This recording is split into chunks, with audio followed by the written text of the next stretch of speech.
नमस्कार, हमारे YouTube channel पे आप सभी का स्वागत करते हैं। जैसे कि आज के हम सब्जेक्ट पीडी जो है हमारा है लेसन 2 देखेंगे, ठीक है।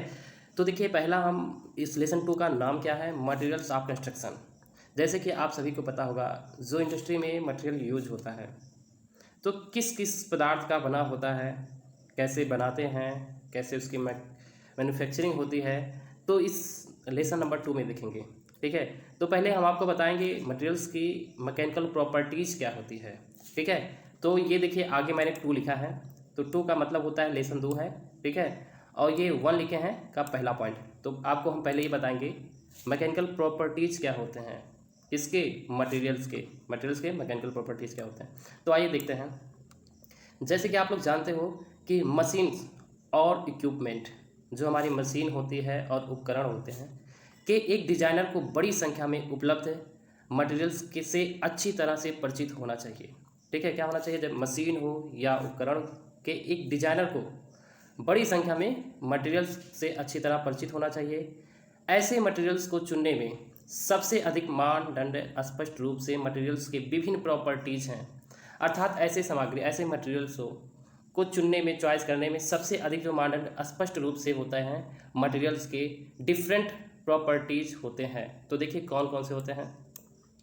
हालांकि अंतिम विकल्प निर्माण की आसानी और मटेरियल्स लागत पर निर्भर करेगा। अर्थात अंतिम विकल्प जो होता है निर्माण को आसानी से और मटेरियल्स पर लागत निर्भर करेगा, ठीक है।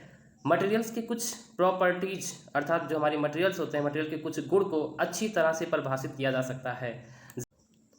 अन्य को सापेक्ष शब्दों में कहा जा सकता है, जबकि कुछ अस्पष्ट हो सकते हैं। जैसे मान लीजिए, basic properties are composition, structure उसके संरचना में, स्पेसिफिक वेट उसके विशिष्ट भार में, थर्मल कंडक्टिविटी, एक्सपेंसिबिलिटी और resistance of corrosion, properties such as strength, elasticity, limit, लचीलापन, क्रूरता, लचीलापन, भंगुरता और कठोरता जैसे प्रॉपर्टीज को मैकेनिकल प्रॉपर्टीज कहा जाता है, ठीक है। तो आइए देखते हैं आगे। जब फैब्रिकेशन के दृष्टिकोण से मशीनेबिलिटी, वेल्डेबिलिटी और मालबिलिटी को रिलेवेंट प्रॉपर्टीज माना जा सकता है। सभी मटेरियल्स के प्रॉपर्टीज होते हैं अनिवार्य रूप से उनकी स्ट्रक्चर, अर्थात जो हमारे मटेरियल्स होते हैं कि गुण अनिवार्य रूप से उनकी संरचना से उत्पन्न होते हैं, जो सिंपल से कम्प्लेक्स क्रिस्टलीय बॉडीज में मौजूद बॉन्ड के प्रकार, मॉलिक्यूल्स के सापेक्ष साइज और क्रिस्टल में उनकी ज्यामितीय व्यवस्था में डिफरेंट होते हैं।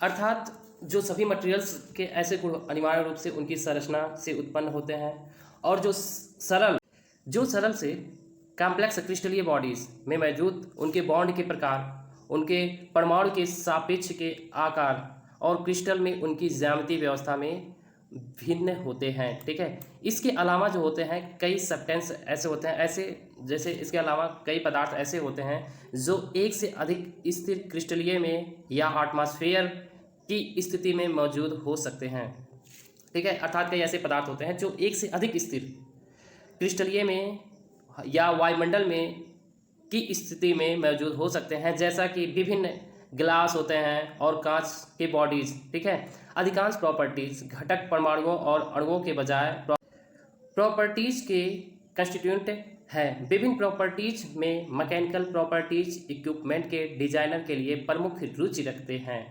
अर्थात कुछ ऐसे गुण वाले घटक, ठीक है, जिनके परमाणु, जिनके मॉलिक्यूल्स और एटॉमिक्स के बजाय उनके गुण के कंस्टिट्यूएंट हैं विभिन्न, जैसे विभिन्न गुण में उनके मैकेनिकल प्रॉपर्टीज उपकरण के डिजाइन के लिए प्रमुख रुचि रखते हैं। ये जो होते हैं प्रॉपर्टीज लागू होते हैं किस पे, फोर्स और वेट के तहत, ठीक है, के तहत मटेरियल के व्यवहार को निर्धारित करते हैं।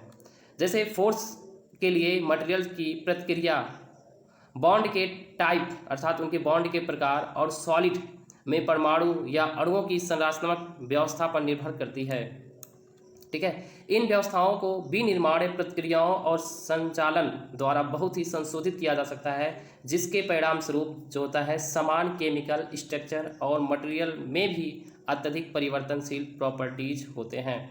अर्थात ऐसे व्यवस्था के विनिर्माण प्रक्रियाओं और संचालन द्वारा बहुत संशोधित किया जा सकता है, ठीक है, जिसके परिणाम स्वरूप जो होते हैं हमारे समान रासायनिक संरचना और मटेरियल्स में भी अत्यधिक परिवर्तनशील गुण होते हैं, ठीक है। इसके अलावा जो होता है हमारा तनाव, स्ट्रेस होते हैं और उनके अनुप्रयोग के behaviour, chemical structure, heat treatment या टेम्परेचर की तुलना में मटेरियल्स के व्यवहार को काफ़ी हद तक चेंज कर सकती है, ठीक है। अर्थात जो तनाव होता है, स्ट्रेस होते हैं, ठीक है, और उनके अनुप्रयोग की बिहेवियर, रासायनिक संरचना, हीट ट्रीटमेंट या टेम्परेचर की तुलना में हमारे जो मटेरियल होते हैं, मटेरियल के व्यवहार को काफ़ी हद तक चेंज कर सकती है, ठीक है, जो कि निम्नलिखित अनुच्छेद में सेम इंपॉर्टेंट केमिकल प्रॉपर्टीज़ की चर्चा की गई है। जैसे कि आगे आपको अभी हम बताएंगे, ठीक है, कुछ इंपॉर्टेंट मैकेनिकल प्रॉपर्टीज़ के बारे में हम चर्चा करेंगे, ठीक है। बस आज के लिए इतना ही। ये अगर आपको वीडियो ना समझ में आया हो तो आप इसे दोबारा देखिए, क्योंकि देखिए ये हिंदी में क्या होता है या इंग्लिश में जब आपको समझ में नहीं आती है तो हमें याद करना बड़ी कॉम्प्लिकेटेड हो जाते हैं, ठीक है। तो अगर आप टॉपिक है, ठीक है, लेसन 2 के मटेरियल्स ऑफ कंस्ट्रक्शन के, देखिए इसमें हम क्या कर रहे हैं, इसमें एक भी पॉइंट आपको इस सब्जेक्ट के छोड़ नहीं रहे हैं। जो भी कुछ आपके बुक में दिया गया है आपको हिंदी में उसके नोट्स आपको प्रोवाइड कर दिए जा रहे हैं, और भी जो इसके इम्पॉर्टेंट है टॉपिक आपको नेक्स्ट वीडियो में प्रोवाइड होता रहेगा। तो अगर ये वीडियो अच्छा लगा हो तो हमारे वीडियो को जरूर लाइक कीजिए।